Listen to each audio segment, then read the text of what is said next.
Welcome back to the Random Podcast with Raffy and Chandra. Hooray! Okay. We're back to What? we're back to being onto I a see there's an regular encore. schedule. Woohoo! Different soundboard this time because I'm using a new laptop and it's not fully set up yet. Raffy finally bought an Apple device. No, It's never. renounced his Microsoft Never. ways. But today we thought we would do an episode on startups that implode because we only really hear about Facebook's and Meta and Google and how they are taking over the world. But for every one of those, there's a whole bunch that implode. And so we obviously have the example of Elon Musk, who is the current front runner for entrepreneur of the decade, would you say? Recognizable, recognizable startup person. How about that? Have an eccentric personality. We'll go with Uh, that. Well, I mean, his history begins a long time ago. Like, for a quick recap, the guy immigrated from South Africa, and I think he wanted to build the Everything app, and actually started off with a service called X.com, which is now what Twitter's become. But at the time, it was a competitor to PayPal. So basically, the thought was instead of transferring money via bank accounts and all that stuff, you would do it by email addresses or phone numbers. And they realized that PayPal and X were doing exactly the same thing. So they combined forces and then off it went. And ever since then, obviously, we've heard of Tesla, which is probably the biggest win so far. And it's also just the first car manufacturer in the US in a long, long time. But around the same time that Tesla was coming up in the world, there was also another company by the name of Theranos. Another startup that was, starting out with a lot of hopes of disrupting a very established market by doing something new that people are like, oh, that won't work. Because, same thing as What electric was it? vehicles, So have you heard of a company called Theranos? In case you Is haven't, that how you pronounce it? don't know. I'm going with that. That's what you're going to Okay. hear from now from I mean, me. it's closest to Thanos, so Theranos. we can make it the film. But that's not quite the point, I think. But Yeah. so they thought that yes, the medical sort of pathology market, it's very very old school, hasn't been disrupted in a long time, and the person running it thought, oh, there's a better way of doing this. Turns out What's a quick summary of what they were trying to do? So at the moment, to run a blood test, you need a decent amount of blood, some vials of blood. You take a blood test, you run them through some machines, and then you get a result. Usually the next day or something along those lines. Their whole vision was, what if you could just take a drop of blood, and from that one drop of blood, do all of the tests that you need. Yeah. And So just for context, idea behind that sounds great. Yeah, so in terms of the difficulties, so if you had to take a blood sample at the moment, you have to try and hit a vein so you can withdraw like 10-ish mils of blood. Whereas if you think about people with, so that you have to go see a nurse who knows or a doctor who knows how to take blood. Whereas if you think about all the people who are diabetic in the world, they just do a finger prick themselves and they can get that drop of blood. So one drop far easier to get than 10 mils of blood. Like, you don't need a specialized skill set. You don't need to be able to try and find a vein. So that was the biggest difference. And then if you can do everything on that one drop, it kind of drastically reduces, because each blood test at the moment, you need a special tube and it goes to a separate machine to analyze. So it was trying to basically revolutionize it by just doing one drop. You can do it yourself, and then off you go. And parallels to be drawn, like, before people would have been saying, oh, you can't really have an electric car, that's not going to work. Battery technology is not yet there yet. Similar, but It's exactly however, the same. and just like Tesla, Tesla also has been promising a lot of things that haven't quite eventuated. So Elon always speaks the truth. He always delivers, always on time. Yeah, just like Autopilot has Autopilot. It's been just around the coming corner. out. It's been coming out next season. It's coming out No, for no, the no. last It's how many coming out years this now? year. Everyone knows. About Everyone five knows. years. Oh, no, It's no, coming no. out in the next 6 months. Um, It's so nearly here. I can feel it. I can feel it this time. they too are very, very confident that full self-driving technology is very close. It's just around the corner. We're just working on it. For now, we'll just give you cruise control. But, No, no, no, no, it's no. just It's around the navigate corner. on Autopilot, okay? It's totally different. It's revolutionary. Exactly. So there's a little So bit of what happened fudging with there. Theranos? Well, they kind of took the fudge factor. Unfortunately, they didn't actually have the technology to be able to do what they claimed. They were working on Right. it, as all startups do. A lot of people are like, So it's just actually outright not fraud. possible. Yeah, so then they started doing the dodgy stuff. So when there's a demo to do, well, you take the drop of blood, from the user, uh, and then because you don't actually have any machines you work, you just run it on one of the standard commercial machines that you have hidden away in another room because the lab is very secret, so no one else is allowed in there. And then they come back to the investor room going, ta-da, magic, we ran this on our machines. So, kind of crossing that border between, we believe in this too. Okay, now we're just outright fraud. And she was very well connected. And so I actually raised a staggering amount of money for that company. Let me see how much exactly it was. But they raised money from like a lot of high profile people. Yeah, they raised $1.4 billion, I think it was. Is that all? And yeah, they got to a valuation of 700 mil, and they got to a valuation of 10 billion. And from very Wow. high up people, I'm pretty sure there was, fairly high up people in, what was it, Senate things and Congress things and all this sort of stuff, and advisors from all sorts of fancy places. However, eventually the fraud part caught on, and they can't actually do what they claim they can do part also caught on. And then they started releasing these tests to the public and giving the public wrong test results. And so, yes, eventually they got shut down. The right test results were just around the corner. Everyone knows that, okay? They just Yes, misunderstood. correct. So it's kind of like Autopilot's just around the corner, but with a bit more fraud, with a bit less hype. Well, I mean, on the note of Tesla and Autopilot, like obviously it's probably become one of the most famous car companies in the last little while. But even when Tesla was starting out, there was not just Tesla. Like everyone kind of goes like there was no EVs, and then Tesla came along. But even just the historic car companies, like Mitsubishi had a plug-in. It was called the MIEV, which never really took off. There was the Prius before that, which was like a hybrid. But also, just in America, there was like at least two other companies. We had Nikola to go after the first name of Tesla, and Yeah, because just for that one guy, it would strip him from all his worth. Go for the first name, go for the yeah. last It's like, name. damn, I'm Tesla's sure. gone. Nikola? Sure, that'll do. And there was another company called Fisker, which was probably his middle name, you know, who all roughly started at the same, well, within like a few years of Tesla, right? Like Tesla's now over a 10-year-old company, Yeah, I think which is these guys crazy to started a bit think. later, but yeah, Tesla Yeah. wasn't as established when they started. Well, I mean, even Tesla was a small company with two other founders, really. Then Elon came along and I kind of think made Elon things bought work. that company and started playing with it after. Yeah. So, I mean, I don't remember much about Nikola. So, like that was the one that kind of I heard about, but I didn't really quite know. Like, have you heard about what happened? Yeah, so, well, Nikola was another company that decided, oh, okay, well, time to get in on the EV craze.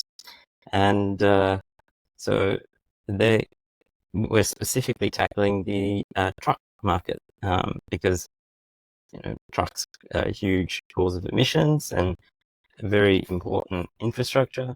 And also from a self-driving perspective, they are mostly just driving on the same freeways. They're not doing a lot of, tight driving. 80% of the time. Oh, when you They say are on a trucks, do you straight mean road. like SUVs, or do you Like, mean like actual I mean semi-trailer trucks? like a semi-trailer transporting kind of truck. Ah, right. Okay. Like, Hong Kong kind of truck. Yeah, yeah, yeah. Uh, so, great area to explore. A lot of good to be done there. And they too, I think, raised about another 750 million. And then they Seems to went be like the public. magic number, really. Yeah, exactly. That's the aim, to get to that much. Because at that point, then you can fail spectacularly. Um, so Well, anyway, hey, you got to do it proper. they had this big launch and this big, release video and everything with an electric truck built, moving on, with batteries. Anyway, turned out later on the track, that whole release and launch and demo video was actually just a truck that didn't have a motor, and it was a slight inclined gradient. So it was essentially they just rolled a truck down a hill, tilted the camera a bit, and that was their big release demo video, which they then used to raise more money. I mean, come on. It's one step up from like I remember seeing you with the startup pitch decks, which is PowerPoint presentation. At Totally, least like, this is what it's good. Yeah, I'm like, at least, hey, this is what it's gonna look like. Yeah, it was like, look, it rolls. And like, this is what it's gonna be. Yeah, when you test. click the buttons, that's what it does. They also did that with the truck. They're like, look, if we roll a truck down a hill, this is what it'll do. We've got the motors, okay? We just haven't put it together yet. It's like a Lego piece. Yeah, just haven't got around. The gravity-assisted motors. So what happened? It turns out most of the other things. So it turns out most of the other things they did as well, quite fraudulent, and they weren't actually doing most of what they claimed they were doing. I think their business model was, let's raise money and buy a yacht. And then, hey, wait a minute. I know a guy on a yacht. This is why I've been studying very carefully. Learning from the mentors. No.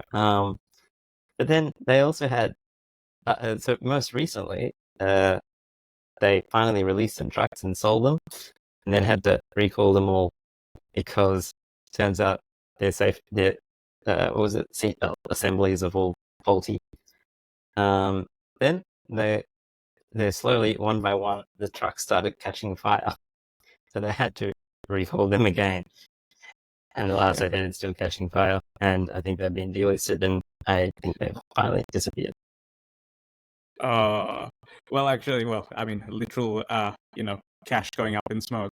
But one thing on just trucks catching on fire, right? Like, we obviously don't have electric semis in Australia, but I do remember this one day that I was at work and I was going from one hospital to the other, right? And I was running late anyway, and I pull out of the car park, and there's like this huge construction zone. And I'm like, of course there's a construction zone. The day, like in the morning, wasn't there, right? So I get past the construction zone, and I'm about to turn right, and there's this huge pile of traffic. And I'm like, of course there's a huge pile of traffic, right? Get past the huge pile of traffic, and then I realize why there's a huge pile of traffic, and it's because there was a semi-trailer on fire, right? Like, but this was a traditional semi-trailer, and it's almost to the point where it's like every time an EV catches fire, everyone talks about it. But this thing was like engulfed in flames. I actually switched to the emergency stopping lane because I'm like, it looks like it's gonna explode any second now. I'm gonna get to work, so I don't know what to do. Like, plus, that then if the flames from that ended up lighting up your Tesla, you'd be the one on the news, not the giant inferno from the truck that started it. You're like, Tesla catches fire. It never made the news because I checked. It was not on the news. It was just, of course, there's a semi trailer on fire. It happens. Yeah. So I just remember it because I was just so stressed because I was running late, and I'm like every single time, and I'm like, of course, like I wish I was making this up, but now this is semi-trailer on fire. So I understand you know a little bit about another, because we were talking before how historically there's like 500 plus car companies in the US, and then it sort of the market got really, really whittled down, and pretty much the only big players left was Ford and General Motors, I think, in the US anyway. And Tesla's one of the first ones to kind of actually make it there. But I think there was another company that tried as well. Yeah, so I mean, just a kind of, it's like this weird recursive loop, if you like, because obviously Henry Ford started the whole car industry in its modern form. There was cars before that, but they were kind of not made in a mass production way. They were more luxury items. And Henry Ford in America started off the Model T, and off it went. And supposedly it was late in the 1800s, and according to some reports, there was like 500 to 1,000 car manufacturers at one stage, because everyone wanted to, like, you could have a small garage, like MG, Morris Garage, was literally a garage that could make cars, but no one had production lines because that weren't invented until Henry Ford came along. And then basically over the years, it went from like 500 to 1,000 car companies down to like the major three. Like we had GM, Ford, and Chrysler, essentially. And then we had the 2008 financial crisis, and this was the major point where car manufacturing slowed down, and there was a lot of, like, this is why Detroit went from this major metropolis down to this hollowed out urban area that has all these shuttered factories, right? And I just feel like that part of history is just happening right now, but it's much, much faster. So when Tesla launched, we had Nikola, which we've talked about. But in terms of the consumer market, there was Fisker, which actually was started, it's not actually Tesla's middle name. It was a guy by the name of Henrik Fisker who started it. But he actually initially was contracted to do the car designs for Tesla. So once he started with it, he left and formed his own company. And there was this huge lawsuit where Tesla basically alleged that he was just doing these poor designs to steal their underlying sort of business secrets and then form his own company. And I think eventually they tossed out the lawsuit because they just found he didn't do anything wrong. He just wanted to start his own company. But that also most recently has, I believe, gone into liquidation. And mainly that one was also due to, it kept on getting delayed, and they finally ended up pushing the car out most recently, I think just a couple of years ago. I could be a little bit wrong, but by that stage Teslas were dominant, and like Lucid came in with a new Air lineup, which is also popular in the US, and all the other traditional manufacturers are catching up. So it's kind of like you've already got an established newcomer, which is Tesla, and then you've got all the classic guy, or Tesla and Lucid, and you also have the classic guys coming out with cars. So there wasn't really an appetite for another new player, if you like. Yep. So that ended up essentially failing miserably as well. Well, there's been a few tries, and I guess that's why, there hasn't been too many new big car companies for a while. Well, I mean, I think it goes to so it's kind of interesting. An interesting thing is happening right now in Australia, where the IPO market, when these stocks come out, so these companies come out, there's obviously this hype around Tesla launching. They have their IPO, they go ring the bell, and they start trading on the stock exchange, and it's like a big hoo-ha. But the other companies also traded, right? And right now there is a fast food company called Guzman y Gomez, which is like a Mexican food joint, kind of like Sounds Chipotle, if you tasty. like. And they are doing their IPO right now. And there is all this hype about it, and they just launched last week. But just like a few months ago, just before their IPO, they had this big capital raise because they're actually not running at a profit, or maybe they've just broken even. And it comes, like, as we were talking about before, it's like, how do you actually determine which startup's going to make it? Like, what are the factors, and how can you tell? Not that I'm suggesting GYG is a fraud or anything, but like, they obviously run very close to the line, right? Because it is usually something brand new that's never been done before. So, like, how do you actually analyze and come up with, can you actually do it? Like, obviously in the scope of fast food, it's obviously been done before, so it's not like they're reinventing anything new. But let's say, what made Tesla stick it out when Fisker and Nikola and all the others died off? Like, you're the startup guy. Any sort of insights there? Well, I think the biggest thing is it's kind of luck and timing. Because, like you said, like with the EV thing, Lots of people have tried to do it before. But if you happen to be there just at the right time, that gives you the best chance of success as well. And a bit of luck, because there was somebody who just had piles of cash to burn and just wanted to try and do something at that particular point in time as well. And they would have had the connections as well to get those sorts of things done. And if you take the EV one, for example, if you tried it too early, batteries genuinely wouldn't have been good enough. It wouldn't have been possible to make a decent EV. If you wait till batteries are perfect, well, it's a bit too late. But if you happen to just get started as the batteries, for example, is the biggest rate limiting factor, got good enough. And also, that was around the time that GPUs and graphics cards and computer vision was starting to get good. And so that's why Autopilot's just around the corner. Everyone knows that. Exactly. And you can be very confident, like, no, AI is going to run this because it will. And so it's a nice little sort of juncture point of multiple things that collide together. So I think timing is one of the biggest things. And then luck. Do you think the other two, because they were roughly around the same time as Tesla, do you think they were just unlucky in their execution? Well, I think the fraud part never hurts, never helps. Tends to catch up. I mean, both Nikola and Fisker had products. Okay, fine. I don't know much about the Nikola one, so I don't know about whether but clearly they produced trucks and they were working enough to go on the road to catch on fire. Right? You gotta get to the road to catch on fire. Theranos story, where they didn't actually have anything. No, they were just working on coming out soon. But I think the other thing as well is this is kind of why one of the funding models is they will back a bunch of companies in the same space. One of them will succeed, and whichever one succeeds, kind of it's a winner takes all market for certain markets like this. Because making a car is quite hard to do at a small scale and make it successful. The only way you can be a reasonable car manufacturer is to be quite big, which means that if there's 10 big EV companies to start with, there'll only be one or two at the end of that, guaranteed.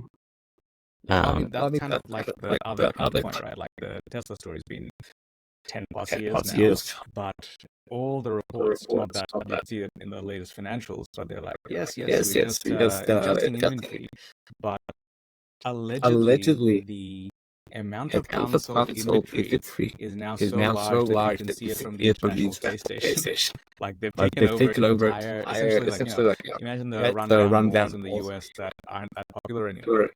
They basically pay the shopping center to use their car parks, and this entire car park is full of Teslas. So because there's been this rise of like the Chinese manufactured EVs, which are a lot cheaper, and a lot of the battery tech, they're quite advanced. So they're actually undercutting the profit margins.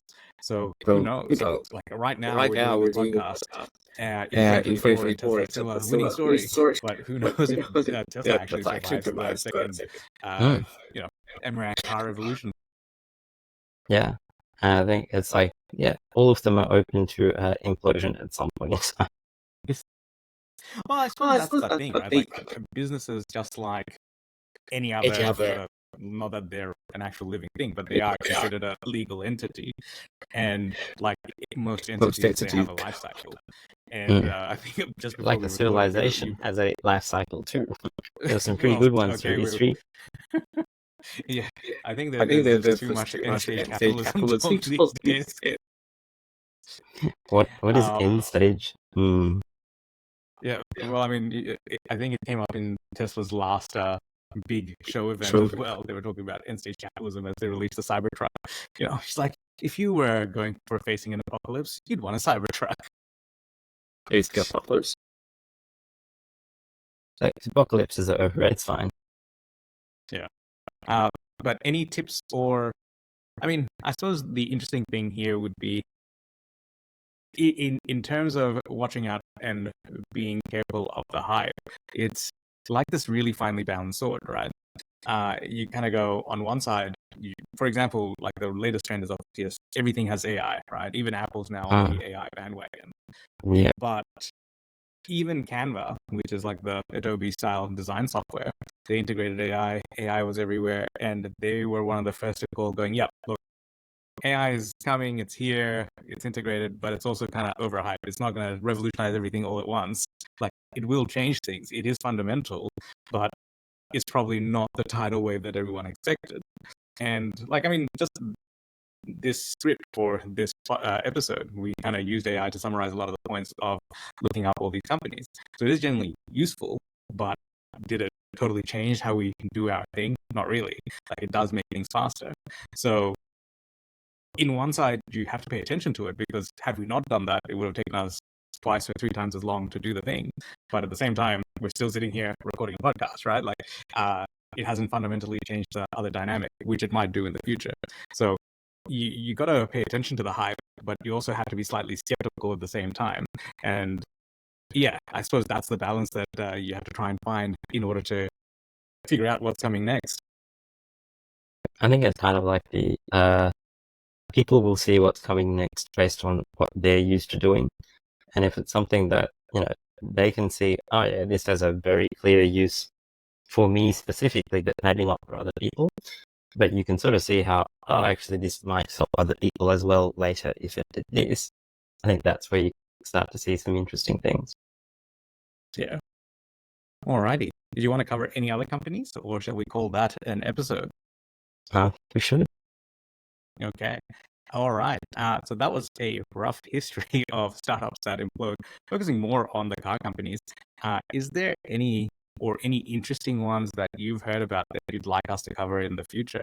Because we do actually really like looking up these weird and interesting tales here at Random.